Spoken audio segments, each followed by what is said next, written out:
పరిశుద్ధ గ్రంథంలో నుంచి ఒక వాక్య భాగం చదువుకుందాం.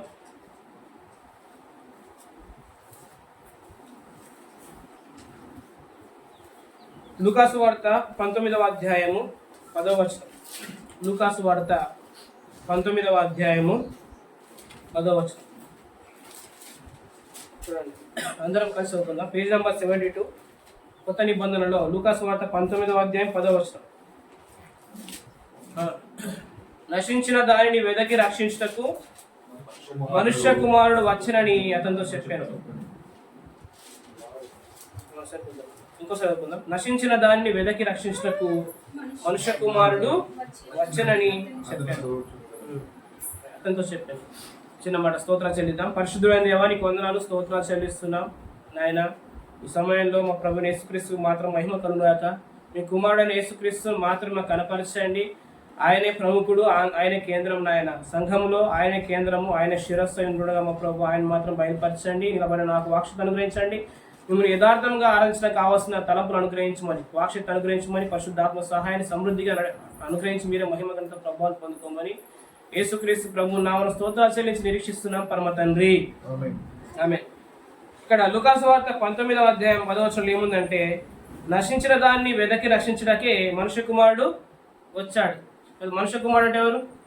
యేసుక్రీస్తు ప్రభు అయిన యేసుక్రీస్తు. ఆయన ఈ లోకానికి ఎందుకు వచ్చాడు? ఇక్కడ వచనం చూసి చెప్పండి, ఈ లోకానికి ఎందుకు వచ్చాడు ఆయన? రక్షించడానికి వచ్చాడు, కానీ నశింపజేయడానికి రాలేదు కదా. ఎందుకు వచ్చాడు ఆయన? రక్షించడానికే వచ్చాడు, కానీ నశింపజేయడానికి రాలేదు. మరొక మాట చదువుకుందాం.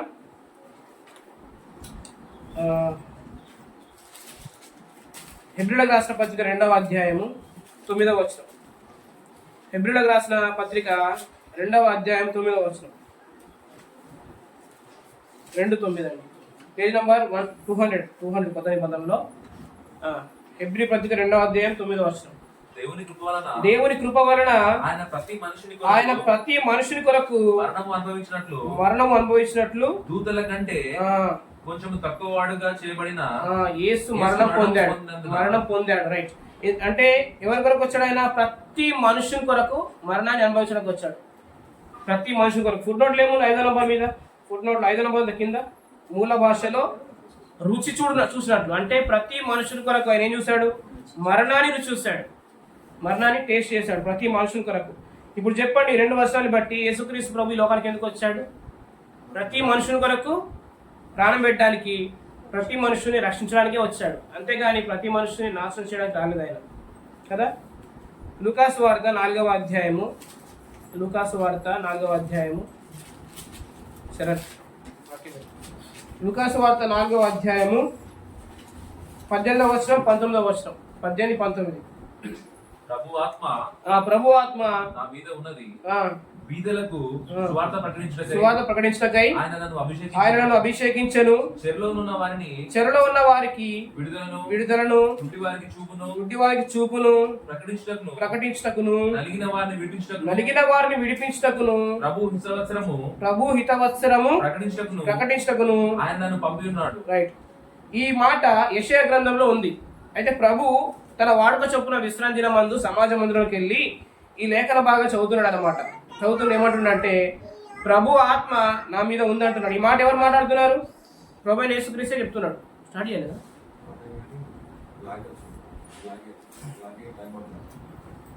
ఏది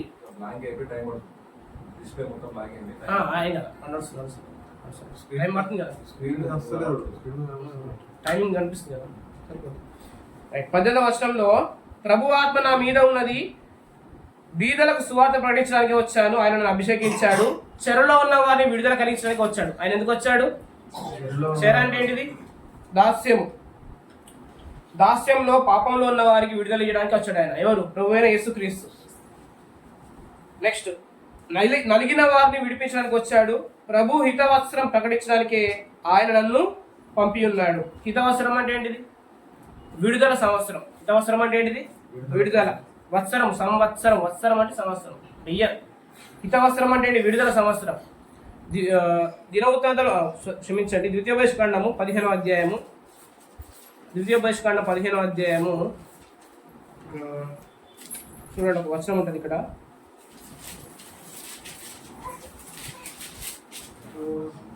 పేజ్ నెంబర్ 158 అండి.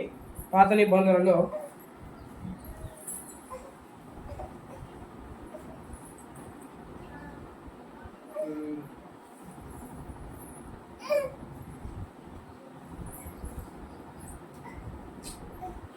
చూడండి, ఇక్కడ హెబ్రియుడే కానీ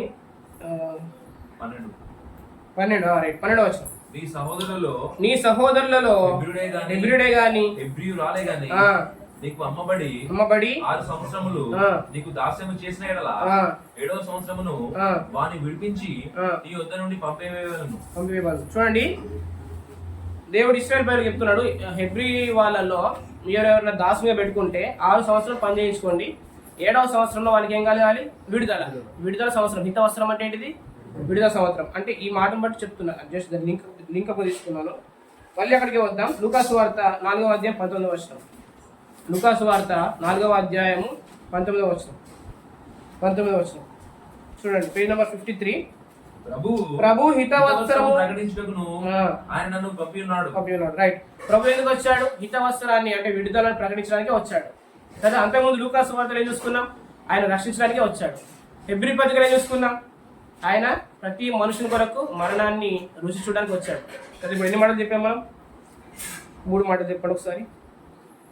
రక్షించడానికి వచ్చాడు, రెండవది ప్రతి మనుషుని కొరకు మరణాన్ని అనుభవించడం లేదు, మరణాన్ని రుచి చూసినట్టు వచ్చాడు. నెక్స్ట్ మనకు ఎందుకోసం వచ్చాడు? ఇంకా హితవస్త్రాన్ని మీకు విడుదల కలిగిందని చెప్పడానికి వచ్చాడు ఆయన. ఓకేనా? ఈ లూకాసు వార్త 4వ అధ్యాయం 19వ వచనంలో ఇలా ఉంది కదా. మరి యెషయా గ్రంథంలో ఏముంది చూడండి ఒకసారి. యెషయా గ్రంథము 61వ అధ్యాయం, అంటే ఈ ఒరిజినల్ టెక్స్ట్ ఇక్కడనే ఉంది. యెషయా గ్రంథం 61వ అధ్యాయం తీయండి ఒకసారి. పేజీ నంబర్ 621 పాత నిబంధనలో 61వ అధ్యాయము 2వ వచనం. యెహోవా హితవత్సరమును మన దేవుని ప్రతిదండన దినమును ప్రకటించుటకును దుఃఖక్రాంతులందరినీ ఓదార్చుటకును. చూడండి, ఇక్కడ 2వ వచనంలో యెహోవా హితవత్సరం ఉందా? ఇక్కడ ఉంది కదా, చూస్తున్నాం అన్న, ఉందా? దాని తర్వాత ఏముంది? మన దేవుని ప్రతిదండన. మరి లూకాసు వార్త 4వ అధ్యాయం 19వ వచనంలో ఆ మాట ఉందా? ఇది ఇట్లా పెట్టండి, ఇట్లా చేపెట్టి ఇట్లా టచ్ చేయండి. అదే వచ్చినాడు ఇంతకుముందు వచ్చాను మనం. లూకా 4:19 తీయండి ఒకసారి. చూసారా?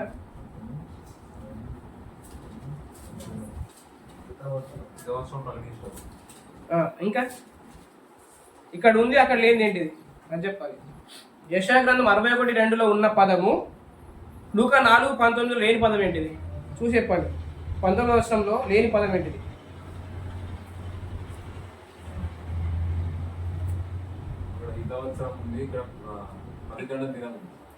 ఇక్కడ యెషయా గ్రంథంలో హితవస్త్రం ఉంది ప్లస్ ప్రతిదండన దినం ఉంది.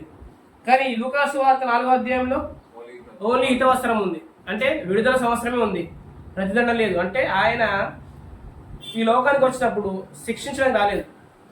అర్థమవుతుందా? అంటే ఇప్పుడు అర్థం ఏంటిదంటే మానవులందరి కొరకు ప్రాణం పెట్టి మానవులందరికీ క్షమించడానికే వచ్చాడు ఆయన. అర్థమవుతుందా? ప్రతిదండన వీళ్ళు నాకు ఇష్టం లేని పనులు చేస్తున్నారు, నన్ను ఆశ్రయించట్లేదని ఆయన మన మీద కోపం చూపెట్టడానికి రాలేదు. యేసుక్రీస్తు ఈ లోకానికి వచ్చిన మొదటి రాకడలో ఆయన మన మీద కోపం చూపడ రాలేదు, మన మీద ఉగ్రత కుమరించి రాలేదు. ఆయనను దేవుడు కరుణాధారంగా బయలుపరిచాడు. చూడండి ఒకసారి మాట. రోమిలకు రాసిన పత్రిక 3వ అధ్యాయం, రోమపత్రిక 3వ అధ్యాయము 26వ వచనం. పేజ్ నెంబర్ 135 కొత్త నిబంధనలో రోమపత్రిక 3వ అధ్యాయం 26వ వచనం. క్రీస్తు యేసు రక్తమునందలి విశ్వాసము ద్వారా ఆయనను కరుణాధారంగా బయలుపరచను. చూడండి, దేవుడు యేసుక్రీస్తు ఎట్లా బయలుపరిచాడు? ఒక కరుణగా, ఒక కటాక్షం గలవానిగా మన కొరకు బయలుపరిచాడు. అంటే దేవుని కోపం మన మీద లేదు. ఎందుకంటే మనకు రావాల్సిన శిక్ష అంతా కూడా, మనకు రావాల్సిన ప్రతిదండన అంతా కూడా ఎవరి మీద పడ్డది? యేసుక్రీస్తు మీద పడ్డది. దేవుడు తన కుమారుడైన యేసుక్రీస్తు మీద మనకు రావాల్సిన శిక్ష అంతా కూడా మోపాడు. కాబట్టి ఇప్పుడు ఆయనను సిలువలో ఎలా ప్రజెంట్ చేస్తున్నాడంటే ఒక కరుణ గలవాడిగా, ఒక కృప గలవాడిగా, ఒక గ్రేషియస్ మ్యాన్గా అట్లా ప్రజెంట్ చేస్తున్నాడు. ఎవరు? దేవుడు తన కుమారుడిని యేసుక్రీస్తుని. అంటే ఇప్పుడు దేవుని కోపం మన మీద ఉందా? లేదు. దేవుని కోపం మన మీద లేదు. ఒక మాట చూసుకుందాం. ఎఫెసీలకు రాసిన పత్రికలో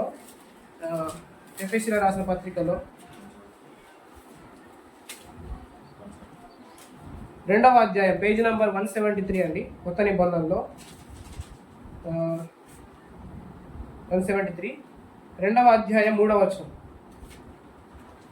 వారితో కలిసి మనమందరము శరీరం యొక్క మనసు యొక్క కోరికలను నెరవేర్చుకొనుచు మన శరీరాశలను అనుసరించి ప్రవర్తించు కడమ వారి వల్లనే స్వభావ సిద్ధంగా దైవోగ్రతకు పాత్రులమై ఉంటివి. మునుపు అంటే ప్రభువుని అంగీకరించక ముందు, ప్రభువుని మన దేవునిగా మన రక్షకుడి అంగీకరించక ముందు మన శరీరం యొక్క కోరికలు అనుసరించి మనం ప్రవర్తించాం. అప్పుడు మనం ఎలా ఉన్నామని చెప్పి ఇక్కడ కడమ వారి వల్లే, అంటే ఎవరైతే ఇప్పుడు అంగీకరించలేదో వాళ్ళ లెక్కనే దైవోగ్రత కింద ఉన్నామన్నమాట. దైవోగ్రతకు పాత్రులమై ఉంటుంది. ఇక్కడ ఫుట్ నోట్లో 6వ నంబర్ ఉందా? దైవోగ్రత పాత్రులమై అనే చోట 6వ నంబర్ ఉందా? ఫుట్ నోట్లో ఏముంది మూల భాషలో? అంటే దేవుడు మన పట్ల ఎలా ఉన్నాడు? అప్పుడు ఉగ్రుడుగా ఉన్నాడు, కోపంగా ఉన్నాడు. ఎప్పుడు? యేసుక్రీస్తునందు విశ్వాసం ఉంచక ముందు, ఆయన రక్తాన్ని ఆశ్రయించక ముందు, మునుపు అంటున్నాడు. మునుపు ప్రవర్తించచ్చు అంటే మన ప్రవర్తన ఎలా ఉంది? దేవునికి కోపం పుట్టించే విధంగా ఉంది కదా. అందుకనే మన వల్ల ఆ పాప భారం మనం మోయలేము. ఆ పాపానికి విడుదల మనంతరం మనం పొందలేము. కాబట్టి అందుకని యేసుక్రీస్తు ప్రభువుని ఈ లోకానికి పంపించాడు. ఆయన యందు ప్రతి పాపానికి విడుదల కలిగిందనమాట. కొలస్సీలకు రాసిన పత్రిక 1వ అధ్యాయం 22వ వచనం. మీకు అర్థమవుతుందని అనుకుంటున్నాను. కొలస్సీలకు రాసిన పత్రిక 1వ అధ్యాయం 22వ వచనం చూడండి ఒకసారి. కొలస్సీ 1:22 పేజ్ నంబర్ 182 పేజ్ నంబర్ 182.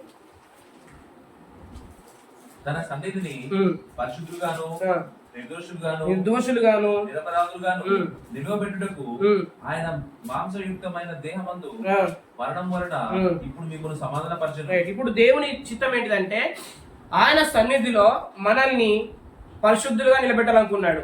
ఆయన సన్నిధిలో మనల్ని నిర్దోషులుగా అంటే ఎలాంటి దోషం లేని వారుగా నిలబెట్టాలనుకున్నాడు.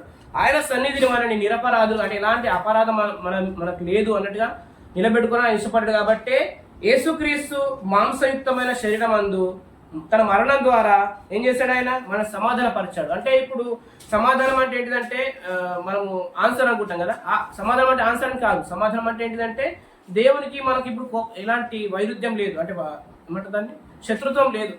సమాధానం పరిచాడంటే ఇప్పుడు ఒక రాజు ఇంకొక రాజు మధ్య యుద్ధం జరిగినప్పుడు ఏం జరుగుతుంది? సంధి. కాబట్టి దేవునికి మనకు ఇప్పుడు ఏమైంది? సమాధాన పరచబడ్డాం. ఎవరి ద్వారా అంటే యేసుక్రీస్తు ద్వారా. ఇప్పుడు మనం ఎవరమంటే ఇలా ఎంచుకోవాలి, ఆయన సన్నిధిలో మనం పరిశుద్ధులం, ఆయన సన్నిధిలో నిర్దోషులం, ఆయన సన్నిధిలో నిరపరాధులం. ఎందుకంటే మన అపరాధములు, మన దోషములు, మన పాపములన్నీ కూడా యేసుక్రీస్తు మీద మోపబడ్డాయి. కాబట్టి ఇప్పుడు ఆయన సన్నిధిలో మనం ఎలాంటి వారం అంటే మన నిర్దోషులం, నిరపరాధులం. ఓకేనా? ఇంకా మాట చూపిస్తాను చూడండి ఒకసారి. ఇంతవరకు అర్థమైందా? ఇప్పుడు దేవుని ప్రతిదండన మన మీద లేదు. ఆయన ఈ లోకానికి వచ్చినప్పుడు, మొదటిసారి వచ్చినప్పుడు మనల్ని ప్రేమించి మన కొరకు ప్రాణం పెట్టడానికే వచ్చాడు. ఆయన కరుణాధారంగా శిలువలో బయలుపరచబడ్డాడు. ఆయన ఉగ్రత మన మీద లేదు. యోహాను సువార్త ఒకసారి. యోహాను సువార్త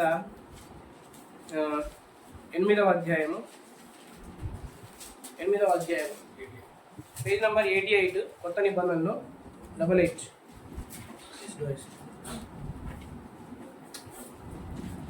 చూడండి 8వ అధ్యాయము.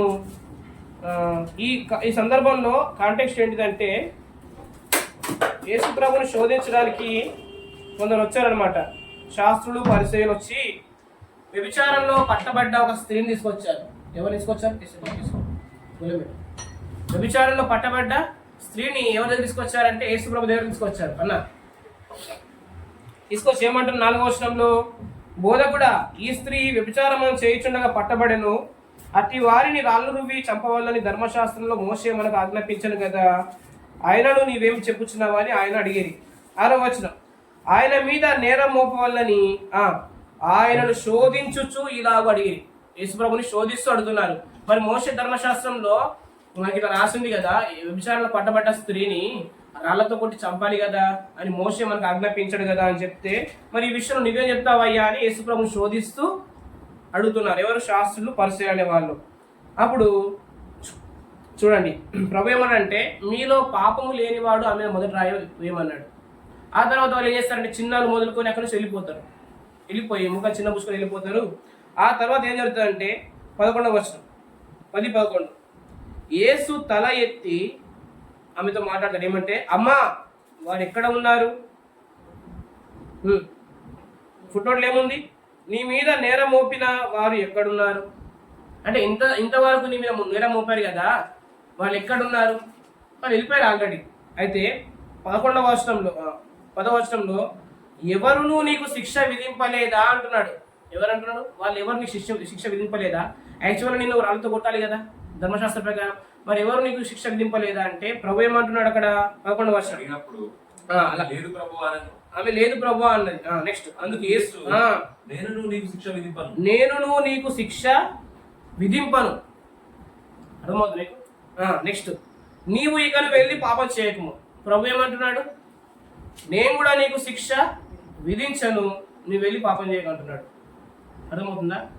ఇప్పుడు ధర్మశాస్త్ర ప్రకారం ఏంటిదంటే అందులో ఉన్న ఆ 10 ఆజ్ఞలు ఏం చెప్తాయంటే నువ్వు పాపం చేయకుండా ఉంటే నీతిమంతుడు అవుతావు అని చెప్తుంది. ఏంటండి? పాపం చేయకుండా ఉంటే ఈ ఆజ్ఞలు పాటిస్తే నువ్వు నీతిమంతుడు అవుతావు. కానీ ఇక్కడ ప్రభు చెప్తున్న మాట ఏంటిది? నువ్వు శిక్ష లేదు, నువ్వు పాపం చేయదు అంటే అర్థం ఏంటంటే నీకు పాపాలను క్షమించబడ్డాయి కాబట్టి, ఇప్పుడు నువ్వు ఒక నూతన సృష్టి కాబట్టి, క్రీస్తులో నూతన పురుషుని కాబట్టి, నూతనంగా నువ్వు జన్మించావు కాబట్టి నీకు శిక్ష లేదు, నీకు శిక్ష లేదని చెప్తున్నా ఆయన. శిక్ష లేదు కాబట్టి నువ్వు పాపం చేయదు అంటే అర్థం ఏంటిదంటే యేసుక్రీస్తు మనకు ఒక సోర్స్ ఇచ్చాడు. ఆ సోర్స్ ఇచ్చి నువ్వు ఇలా చేయగట్టున్నాడు. కానీ ధర్మశాస్త్రంలో సోర్స్ లేదు అంటే నువ్వు ఇది చేస్తేనే నీకు అది కాదు, నువ్వు చేస్తేనే నువ్వు కీడుని నువ్వు కీడు నీకు ఉండదు అనమాట. ఆ మాట చూపిస్తాను మీకు చూడండి ఒకసారి. ఇదే యోహాను సువార్త 5వ అధ్యాయము, మీకు క్లియర్గా చెప్తాను, చూడండి గమనించండి. ఈ 5వ అధ్యాయం 8వ అధ్యాయం రెండు కంపేర్ చేద్దాం. 5వ అధ్యాయంలో 14వ వచనం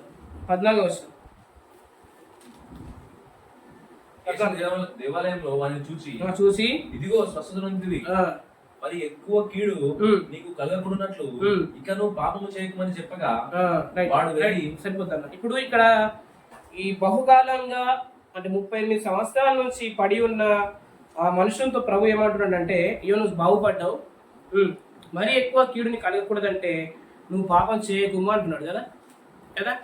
ఇప్పుడు ఈ 2 వర్షాలు కంపేర్ చేద్దాం, జాగ్రత్తగా గమనించండి.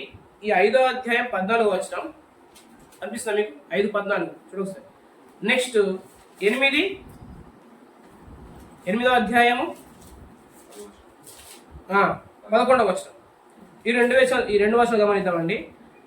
ఈ 5వ అధ్యాయం 14వ వచనంలో ప్రభు ఏమంటున్నాడంటే నీకు కీడు కలగదు, కీడు కలగొద్దంటే నువ్వు పాపం చేయకుంటున్నాడు.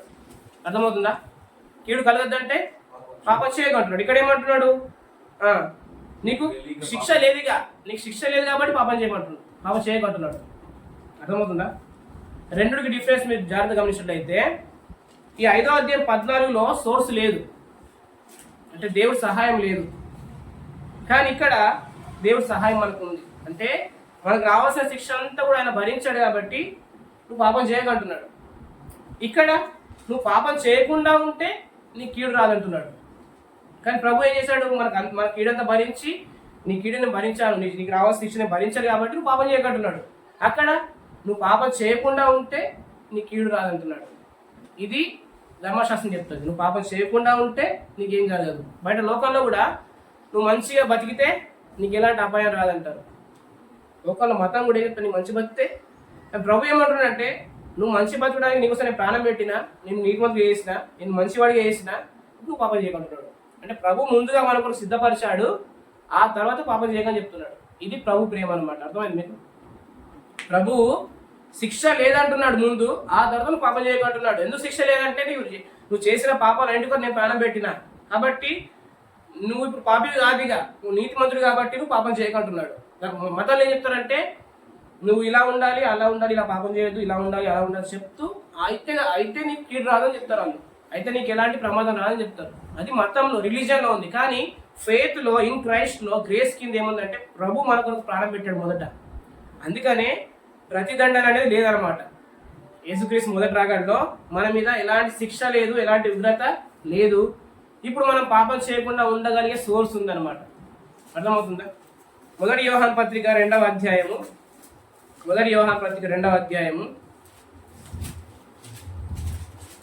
1-2 వచనాలు. 1-2 వచనాలు. 1-2 వచనాలు. నా చిన్నపిల్లలారా, మీరు పాపము చేయకుండుటకై ఈ సంగతులను మీకు రాయిచున్నాను. ఎవడైనను పాపము చేసిన ఎడల నీతిమంతుడైన యేసుక్రీస్తు అని ఉత్తరవాది తండ్రి యొద్ద మనకున్నాడు. చూడండి, ఇప్పుడు ఎవడైనా పాపము చేసిన ఎడల అంటే పాపం చేసే అవకాశం ఉంది. ఇప్పుడు నేనున్నా, ప్రభు నమ్ముకున్నా, ఈ నమ్ముకున్న విశ్వాసి నెక్స్ట్ పాపం చేసే అవకాశం ఉంది కదా. ప్రభు నేను నమ్ముకున్నప్పుడు నా పాపాలన్నిటి కొరకైనా విడుదల ఇచ్చాడు, క్షమాపణ ఇచ్చాడు, నా కొరకు చనిపోయాడని నమ్మిన. నేను నమ్మినాక యేసుక్రీస్తులో ఒక న్యూ బార్న్ అయింది నాది. నూతన సృష్టిగా, నూతన జన్మ పొందుకున్నా. నేను బ్యాప్టిజం తీసుకున్న, సంఘంలో చేర్చబడ్డా. అయినా కానీ ఈ శరీరానికి పాపం చేసే గుణం ఉంది కాబట్టి ఏదో సడన్గా పాపం జరిగింది అనుకోండి, నా వల్ల పాపం జరిగింది. అయితే ప్రభు ఇక్కడ ఏమంటున్నాడు? ఎవడైనా పాపము చేసిన ఎడల నీతిమంతుడైన ఉత్తరవాది తండ్రి యొద్ద ఉన్నాడు. అంటే యేసుక్రీస్తు తండ్రి దగ్గర ఉన్నాడు. ఆయన గురించి చెప్తూ ఆయనే మన పాపములకు శాంతికరమై ఉన్నాడు. అంటే పాపం చేసిన వ్యక్తి, ఆ వ్యక్తి పాపం చేసినప్పటికీ ఆ పాపముల కొరకు కూడా యేసు ప్రభు శిలువలో మరణించాడు. వెంటనే మనకి ఏం డౌట్ వస్తాయంటే, అంటే యేసుక్రీస్తు ఆల్రెడీ మనం చేసిన పాపాలకు అన్నిటి కూడా పేమెంట్ చేశాడు కాబట్టి ఇక మనం పాపం చేయొచ్చు కదా, ఏం పర్లేదు, ఎందుకంటే పేమెంట్ జరిగిపోయింది కాబట్టి, మన కొరకు ఆయన శిక్ష విధించబడింది కాబట్టి ఇక పాపం చేస్తున్నా కానీ ఏం కాదు అని అనిపిస్తుంది కదా. అంటే ఈరోజు పాపం చేసిన, రేపు పాపం చేస్తున్నా అన్నిటి కొరకు పాపం, అన్ని పాపాల కొరకు ప్రభు నా కొరకు ప్రాణం పెట్టాడు అని ఒక కాన్షియస్ ఉంటుంది. కానీ ఇక్కడ ఏమన్నాడంటే మీరు పాపము చేయకుండుటకే అన్నాడు. ఏమన్నాడు? పాపము చేయకుండాకే. అంటే మీరు పాపం చేయొద్దు అనే యేసుక్రీస్తు అక్కడ ఉన్నాడు. యేసుక్రీస్తు ఎలా ఉన్నాడంటే మన నీతిగా ఉన్నాడు. కాబట్టి మనం ఏమేసుకోవాలంటే ఆయన నా కొరకు అక్కడ జీవిస్తున్నాడు. ఎందుకు జీవిస్తున్నాడు అంటే నేను పాపం చేయొద్దు అని జీవిస్తున్నాడు. ఆయన ఎందుకు జీవిస్తున్నాడు అనే పర్పస్ నేను ఎరిగి ఈ లోకంలో నేను నీతిమంతులను ఎంచుకుంటే అప్పుడు దేవుడు మన కృపనిస్తాడు. ఏమిస్తాడు? కృప. ఆ కృప ఏం చేస్తుందంటే మనం పాపం చేయకుండా మనం కాపాడుతుంది. అందుకొరకే యేసుక్రీస్తు అక్కడ ఉన్నాడు. కానీ దీన్ని వక్రీకరించి ఏం చేస్తాడంటే మన పాపాలు అనుకోని ప్రభు మరణం పొందాడు కాబట్టి ఇక పాపం చేసినా పర్లేదు, ఎన్ని పాపాలైనా చేయొచ్చు అనుకుంటాం. కాదు. ఫస్ట్ దేవుడు సోర్స్ ఇచ్చాడు, నువ్వు ఇలా ఉండని చెప్తున్నాడు. సోర్స్ లేకుండా ప్రభు చెప్పలేదు. యోహాను 20వ అధ్యాయంలో ముందు ప్రభు భోజనం పెట్టి శిష్యుని క్వశ్చన్ అడిగాడు. కాబట్టి దేవుడు మన ముందు సప్లై ఇచ్చాడు. ఏంటి ఆ సప్లై అంటే తన ఒక్క కుమారుడైన యేసుక్రీస్తు మన కొరకు అప్పగించాడు. ఆయన సీనాయి కొండ దగ్గర ఫస్ట్ దేవుడు ఏం చేశాడంటే ఆయన తన కుమారుని పంపలేదు, కానీ ఒక 10 ఆజ్ఞలు ఇచ్చాడు. మీ ఈ 10 ఆజ్ఞలు తీసుకోండి, మీరు వీటిని నెరవేరిస్తే మీరు నా బిడ్డలు అవుతారని చెప్తారు ఆయన. అర్థమవుతుందా? కానీ ఈ క్రొత్త నిబంధన కింద, విశ్వాసం కింద మొదట తన సోర్స్, ఈ సమస్తాన్ని సృష్టించిన యేసుక్రీస్తు, సర్వాన్ని తన సమస్తాన్ని తన మహత్తు గల మాట చేత నిర్వహిస్తున్న యేసుక్రీస్తుని, తన కుమారుణ్ణి, తనతో సమానంగా ఉన్న తన ఏకైక కుమారుణ్ణి ఈ లోకానికి పంపించి మన కొరకు ఆ క్రీస్తునే మరణానికి అప్పగించి మనకు సోర్స్ని క్రియేట్ చేసి మనం పాపం చేయకుండా మనము యథార్థంగా బ్రతకడానికి ప్రభు మనకి ఇంత గొప్ప కృపనిచ్చాడు అనమాట. అర్థమవుతుంది మీకు? అర్థమైందా? అంటే మనకు సప్లై ఇచ్చి మన మీద జీవించమని చెప్తున్నాడు. అందుకనే ఆయన హితవత్స ప్రకటించడానికి వచ్చాడు, కానీ ప్రతిదండనకు రాలేదు. అర్థమవుతుందా? నశించిన దాన్ని వెతికి రక్షించడానికే వచ్చాడు ఆయన. మనం ఏ విషయంలోనే ధైర్యంగా ఉండొచ్చు ఇప్పుడు. ఎందుకంటే మన కొరకు మన ప్రభు అప్పగించబడ్డాడు. ముందుగా ఆయన అప్పగించబడ్డాడు. ఆయన మరణం పొందాడు, మనం కూడా మరణం పొందాం. ఆయన లేచాడు, మనం కూడా లేచాం. ఆయన దేవుని దగ్గర కూర్చున్నాడు, మనం కూడా కూర్చున్నాం. అంటే మొదట ఆయన మనకు చూపించాడు, మనం దాంట్లో మనం ఆ పనిలో మనం ముందు ఆ సమాప్తమైన పనిలో మనం చేర్చబడుతున్నాం. ఇలా గమనించండి. ఈ విషయం తెలియక శిష్యులు ఏమంటారు అంటే, చూడండి ఒకసారి లూకాసు వార్త 9వ అధ్యాయము. ఆయన ఈ లోకానికి వచ్చిన పర్పస్ తెలియకుండా వాళ్ళు ఏమంటారంటే 9వ అధ్యాయం, లూకాసు వార్త 9వ అధ్యాయము 54వ వచనం. శిష్యులైన యాకోబును యోహానును అది చూచి, ప్రభువా, ఆకాశం నుండి అగ్ని దిగి వీరిని నాశనం చేయనట్లు మేము ఆజ్ఞాపించుటకు నీకు ఇష్టమా అని అడగగా, చూస్తున్నారా మీరు? చూస్తున్నారా? ఆయన వారి తట్టు తిరిగి వాటిని గద్దించాడు. ఇక్కడ మీరు చూసినట్లయితే 9వ అధ్యాయం 54వ వచనంలో ప్రభువా అనుందా? ఉందా? అక్కడ ఫుట్ నోట్లో 3వ నంబర్ ఉందా? దాంట్లో బ్రాకెట్ ఏముంది అశోకన్న? 3వ నంబర్ ఏలియా చేసినట్లు అనుందా? అర్థమవుతుందా? ఏలియా ఏం చేశాడంటే బయలు ప్రవక్తలు అందరూ కూడా చంపేశాడు. ఏం చేశాడు? ఉందా అక్కడ? ఏలియా చేసినట్లుందా? అక్కడనే ప్రభు ఆకాశం నుండి అగ్ని దిగి వీరిని నాశనం చేయనట్లు మేము ఆజ్ఞాపించడం నీకు ఇష్టమా అని అడిగినప్పుడు ఆయన వారి తట్టు తిరిగి ఏం చేశాడు? గద్దించాడు. అంటే దేవుని చిత్తం ఏం కాదు, మనుషుల్ని నాశనం చేయడం కాదు.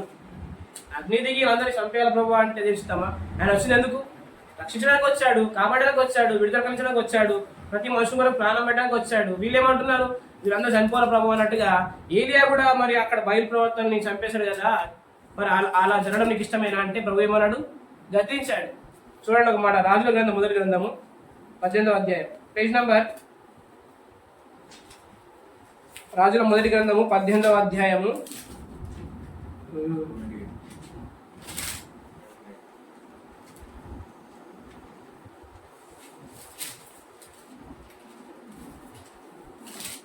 18వ అధ్యాయము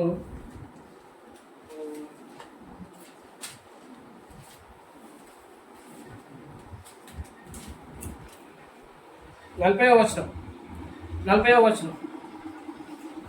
అప్పుడు ఏలియా, పేజ్ నంబర్ 300 పాత నిబంధనలో 19వ అధ్యాయం 40వ వచనంలో, అప్పుడు ఏలియా ఒకరినైనా తప్పించుకొని పోనీయక బయలు ప్రవక్తలను పట్టుకొనుడని వారికి సెలవీయగా జనులు వారిని పట్టుకొనిరి. ఏలియా కీషోను వాగు దగ్గరకు వారిని కొనిపోయి అక్కడ వారిని వధించాడు. అంటే మనుషుల్ని చంపేశాడు. కానీ యేసు ప్రభు ఈ లోకానికి వచ్చినప్పుడు మనుషుల్ని రక్షించడానికి వచ్చాడు. ఆయన మనుషుల్ని కాపాడడానికి, ప్రతి మనుషుల కొరకు మరణాన్ని రుచడానికి వచ్చాడు. కాబట్టి ఆయన హితవత్సరాన్ని ప్రకటిస్తున్నాడు కానీ పెద్దడాన్ని ప్రకటిస్తలేదు. అమ్మా, వారెవరు నీకు శిక్ష విధింపలేదా? నేను నీకు శిక్ష విధింపను, ఇక నువ్వు వెళ్ళి పాపం చేయకన్నాడు. అంటే శిక్షా విధి లేదు, పాపం చేయకుండా ఉండడానికి ప్రభు అక్కడ ఉన్నాడు. మన కొరకు మనకు సప్లై ఇస్తున్నాడు, ఆ గ్రేస్ని ఇస్తున్నాడు. ఆ గ్రేస్ని మనం యూజ్ చేసుకుంటే మనం ఈ లోకంలో పాపం చేయకుండా ఉంటాం. పాపం చేయకుండా ఉంటే ఏం లాభం సార్ అంటే మనం ప్రభుని యథార్థంగా ఆరాధించవచ్చు. ఒక వ్యక్తి పాపం చేస్తూ ప్రభుని ఆరాధిస్తాడా? తప్పు చేస్తూ ప్రభుత్వానికి ధైర్యంగా రాగలుగుతాడా? రాలేడు కదా. మరి పాపం చేయకుండా ఉండడానికే యేసుక్రీస్తు అక్కడ ఉన్నాడు. అది మనం ఎంచుకోవాలి. నా కొరకు నేను పాపం చేయకుండా ఉండటకే నీతిమంతుడైన ఉత్తరవాది తండ్రి ఇద్దాం మనకు ఉన్నాడు కాబట్టి, ఆయన నా నీతి కాబట్టి, ఇప్పుడు నేను నీతిమంతుని కాబట్టి, నేను పాపిని కాదు కాబట్టి, నేను పాపం చేయకుండా ఉండే కృప నాకు ఈ ప్రభు అన్నప్పుడు ఖచ్చితంగా ప్రభు ఏం చేస్తాడు? కృప ఇస్తాడు. ఆ కృప ద్వారా నువ్వు ఏదైనా పాపం చేస్తున్నప్పటికీ ఆ చేస్తున్న పాపం నుంచి విడుదల పొందుకుంటావు. విడుదల పొందుకొని నువ్వు యథార్థంగా ప్రభు సేవించే ఆ గొప్ప మనసు నీకు నాకు ఇస్తాడు ఆయన కదా. ఈ లోకానికి ఎందుకు వచ్చాడు ఆయన? ఈ లోకానికి ఎందుకు వచ్చాడు ఆయన? రక్షించడానికి. ఇంకా మరణాన్ని, ప్రతి మనుషుని కొరకు మరణాన్ని రుచించడానికి వచ్చాడు. ఇంకా హితవసనం ప్రకటించడానికి. ఈ కాలం ప్రజ్ఞల కాలమేనా? అంటే దేవుడి కోపం మన మీద ఉందా? దేవుని ఉగ్రత మన మీద ఉందా? ఒకవేళ ఉంటే పాపం చేసిన ప్రతి ఒడు స్మాష్ అయిపోవాలి, చచ్చిపోవాలి. కానీ అలా రాలేదు దేవుడు. యేసుక్రీస్తుని కరుణాధారంగా బయలుపరచాడు ఆయన. ఇప్పటి కాలమందు దేవుడు ఇప్పటి కాలమందు తన నీతిని కనపరచు నిమిత్తం, తన నీతి ఎలాంటిది, ఎంత రైచియస్నెస్, ఆయన నీతిని బట్టి మనకు క్షమించాడు. అర్థమవుతుందా? ఆయన నీతి బట్టి మనల్ని క్షమించాడు. రోమపత్రిక 8వ అధ్యాయం 1వ వచనం ఏముందంటే, రోమ 8:1 పేజ్ నెంబర్ 138, రోమా 8:1. కాబట్టి ఇప్పుడు క్రీస్తు యేసునందున్న వారికి ఏ శిక్షా విధి లేదు. ఆమె చెప్పండి గట్టిగా. ఇప్పుడు క్రీస్తు ఉంటే ఏ శిక్ష లేదు. ప్రద్దడం ఉందా? ఉగ్రత ఉందా? దేవుని కోపం ఉందా? లేదు. క్రీస్తునందున్న వారికి ఏ శిక్షా విధి లేదు. ఏముంది మరి? 2వ వచనం, క్రీస్తు యేసునందు జీవం ఉంది. ఏముంది? లైఫ్ ఉంది క్రీస్తులో. అగ్ని దిగి వీరిని నాశనం చేయనట్లుగా ఆజ్ఞాపించవాలని శిష్యులు అంటున్నారు. అంటే నాశనం చేయాలని ప్రభు అని అడుగుతున్నారు. ప్రభు అని గద్దించాడు. కానీ ఆయనే మన కొరకు శిక్షగా, ఆయనే మన కొరకు బలిగా అర్పించబడ్డాడు.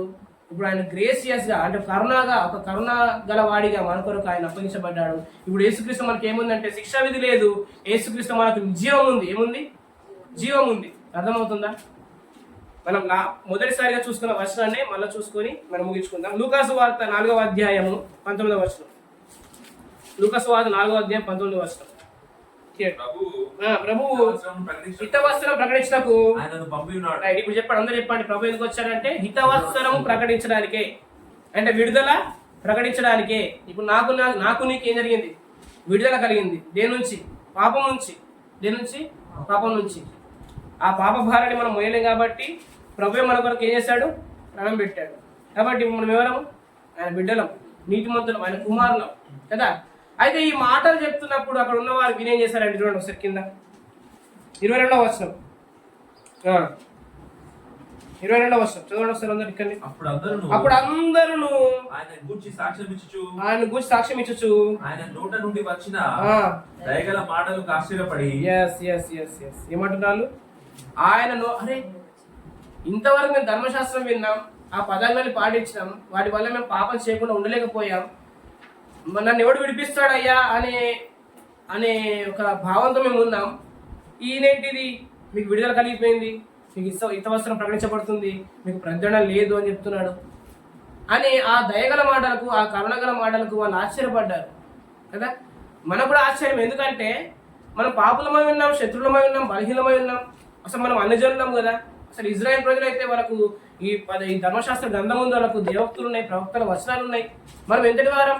మనము ఆసియా ఖండంలో ఉన్న యెరూషలేం ఎక్కడ, ఈ భారతదేశం ఎక్కడ కదా. అక్కడ వారి దేవుడుగా ఉన్న దేవుడు మనని కరుణించడానికి వచ్చాడు కదా. ఇది మనకు ఆశ్చర్యం కాదా? ప్రజలు అక్కడ ఆశ్చర్యపడుతున్నారు. ఇంత గ్రేషియస్ వర్డ్స్ మాట్లాడుతున్నాడు ఆయన, ఇంత దయగల మాట మాట్లాడుతున్నాడు. ఆయన వచ్చి మమ్మల్ని కోప్పడతాడేమో, మన మీద ఉగ్రత గుమ్మరిస్తాడేమో అనుకుంటే ఈయన దయగల మాటలు పలుకుతున్నాడు అని చెప్పేసి వాళ్ళు ఏమవుతున్నారు? ఆశ్చర్యపడుతున్నారు కదా. ఇది మనకు ఆశ్చర్యమే, కానీ ప్రభు సంకల్పం ఇది. ఏంటిది? ప్రభు సంకల్పం, ప్రభు అనాది కాలం సంకల్పం ఇది. ప్రభు ఈ జగత్తు పునాది వేయబడక ముందే దేవుని చిత్తం అన్నమాట ఇది. ఏం చిత్తం? మనని రక్షించడం అనే చిత్తం, మనం కాపాడడం, మన పట్ల కరుణ చూపడం అనే చిత్తం. అందుకనే ఈ దినముల అంతమందు, ఈ నిర్ణయ కాలంలో, ఈ యుగముల సమాప్తి అందు యేసుక్రీస్తు ఈ లోకానికి వచ్చాడు. నీ కొరకు నా కొరకు ప్రాణాన్ని అర్పించాడు, నీ కొరకు నా కొరకు శిలువలో బలి అయ్యాడు. అర్థమవుతుందా? ఎఫెసీయులకు రాసిన పత్రిక 1వ అధ్యాయం 4వ వచనం ఏముందంటే, నేను చెబుతాను చూడండి ఒకసారి. ఎఫెసీయులకు రాసిన పత్రిక 1వ అధ్యాయము 4వ వచనం ఏముందంటే చూడండి. 1వ అధ్యాయం 6వ వచనం, అంటే 4, 5, 6 కలిసి ఉన్నాయి. అందులో చూడండి ఒకసారి 6వ వచనంలో, మనము తన ఎదుట ఉన్న కనిపించిన మీకు 173 పేజ్ నెంబర్ 173 ఎఫెసీయులకు రాసిన పత్రిక 1వ అధ్యాయము 4 నుంచి 6 వచనాలు. తన ప్రియుని యందు తాను ఉచితంగా మనకు అనుగ్రహించిన తన కృపా మహిమను మనకు ఇవ్వగలుగునట్లు తన చిత్త ప్రకారమైన దయా సంకల్పము చొప్పున యేసుక్రీస్తు ద్వారా తనకు కుమారులుగా స్వీకరించడానికి మనలను ముందుగా తన కోసము నిర్ణయించుకొని మనము తన ఎదుట పరిశుద్ధులమును నిర్దోషులమునై ఉండవలనని జగత్తు పునాది వేయబడక మునుపే ప్రేమ చేత ఆయన క్రీస్తులో మనలను ఏర్పరచుకున్నాను. దేని ద్వారా ఏర్పరచుకున్నాడు? ఆయన మనల్ని ప్రేమించాడు కాబట్టి ఈ జగత్తుకు బేస్మెంట్ వేయక ముందే మనల్ని ఏర్పరచుకున్నాడు ఆయన. అర్థమవుతుందా? బేస్మెంట్ పునాది బేస్మెంట్ కదా. ఆ బేస్మెంట్ వేయకముందు మనం ఏర్పరచుకున్నాడు. ఎందుకంటే ఆయనకు మహిమ కలగాల, నువ్వు ఆయన నమ్ముకోవాలా, ఆయన ద్వారా జీవించాలా, ఆయన కృపా మహిమ కీర్తి కలగాల. నువ్వు ఆయన బిడ్డగా జీవిస్తే ఆయనకు సంతోషం అనమాట. ఆయన వచ్చిన పర్పస్ ఏంటిదో ఆ పర్పస్ నువ్వు వినియోగించుకొని నువ్వు జీవిస్తే అది మనకు క్షేమము, అది దేవునికి కూడా ఆనందం. అందుకనే ఇక్కడ ఏమంటున్నాడు? తన చిత్త ప్రకారమైన దయా సంకల్పం, ఆయన విల్ అన్నమాట. ఆయన సంకల్పం ఏంటిది? మనందరినీ రక్షించుకోవడం. అందుకనే జగత్ పునాది వేయబడక ముందు ఆయన్ని కరుణాధారంగా బయలుపరిచాడు ఇప్పుడు మన కొరకు, ఇప్పటి కాలంలో. కాబట్టి ప్రియులారా గమనించండి, ఆయన మనం ప్రేమించాడు. ఎంతగా ప్రేమించాడో మీరే గమనించండి, మీరే అర్థం చేసుకోండి. మనం చేసిన పాపాలకు వాస్తవంగా కోపం, ఆ శిక్ష మన మీద పడాలి కదా. సాధారణంగా రోమా గవర్నమెంట్లో ఒక వ్యక్తిని సిలువ వేసే ముందు 1 తక్కువ 40 దెబ్బలు కొడతారు. అంటే 1 తక్కువ 40 అంటే 39 కొరడా దెబ్బలు కొడతారు. కానీ యేసుక్రీస్తు చంపేటప్పుడు చాలా కొట్టారనమాట, లెక్కలేదు. మన కొరకు ఆ రోమా గవర్నమెంట్లో ఆయన ఆ శాపగ్రస్తమైన సిలువకి ఎక్కాడు. ఆయన మనుషుని ఆకారం ముందు వచ్చాడు. ఆయన దేవుని పోలిక, నరుని పోలిక పుట్టాడు. ఆయన ఈ లోకానికి వచ్చాడు, తను తగ్గించుకున్నాడు. ఎంతగా తగ్గించుకున్నాడు అంటే సిలువ మరణం పొందినంత తగ్గించుకున్నాడు. మన కొరకు తన ప్రాణాన్నే అప్పగించాడు కదా. రోమపత్రి 8:32 ఏముంటుందంటే తన సొంత కుమారుణ్ణి అనుగరించడానికి వెనుక తీయలేదు ఆయన, మరి ఆయనతో పాటు సమస్తం ఎందుకు అప్పగించాడు అంటే నీ కొరకు నా కొరకు తన కుమారునే ఇచ్చాడంటే మరి నీ కొరకు నా కొరకు ఏం కావాలో అది ఇయ్యడా? ఇస్తాడు. అందుకొరకే ఆ ప్రేమ కుమారుణ్ణి, ఆ జనిత కుమారుణ్ణి, ఆ అద్వితీయ కుమారుణ్ణి, ఒక్కగానొక కుమారుని అప్పగించాడంటే ఆయనతో పాటు మనకు సమస్తాన్ని ఇవ్వగలడు ఆయన. కాబట్టి అంతగా దేవుడు మన పట్ల ప్రేమ చూపాడు, అంతగా మన కొరకు ఆయన శిలువలో ప్రాణం పెట్టాడు. అందులో ఆయన ప్రేమ ఉంది. కాబట్టి ఆ ప్రేమను మనం జ్ఞాపకం చేసుకుంటూ ఈ ఉదయకాల సమయంలో ఇట్లా మనము ఇట్లా ఇచ్చుకుందాం. ఏంటంటే ప్రభువా, నీవు నన్ను రక్షించడానికి వచ్చావు, నాకు హితవసనం ప్రకటించడానికి వచ్చావు. నీ ప్రజ్ఞ నా మీద లేదు, నీ ఉగ్రత నా మీద లేదు, నీ కోపం నా మీద లేదు, నన్ను నీ రెక్కల కింద ఉంచుకున్నావు ప్రభువా. ప్రభు నీకు స్తోత్రం ప్రభు అని చెప్పేసి హృదయపూర్వకంగా ఆయన స్తోత్రాలు చెల్లించండి. ఆ విధంగా చెల్లిస్తూ ఆయన యొక్క శరీరంలో ఆయన పాత్రను మనం చేయవేద్దాం. ప్రభు ఆత్మ సహాయం చేయను గాక.